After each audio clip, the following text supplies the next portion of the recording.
Mahina na din ba ang kapit ng preno mo, mga bossing? Kung isa ka sa mga bossing namin na naka-Aerox, M3, Click at Beat na gusto mag-upgrade ng kanilang brake master set, mga boss, meron tayo dito from RCB. So, ito nga pala, mga bossing, yung ating set from RCB, yung ating S1, which is, tingnan nyo, lapit kayo mga bossing, tingnan ninyo yung detalye ng ating S1 14mm, mga bossing, swak na swak sa naka 1-pot at 2-pot na caliper, mga bossing.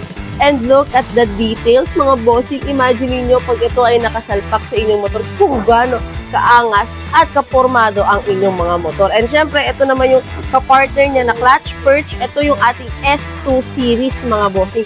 Yes po, plug and play na po yan sa inyong mga motor, mga bossing. Kung gusto niyo mag-avail ng ating S1 and S2 perch left and right para sa inyong mga motor, mga bossing, punta lamang po kayo dito sa Road Kids Motor Parts. At tandaan, kapag usapang pyesa, nasa Road Kids yan.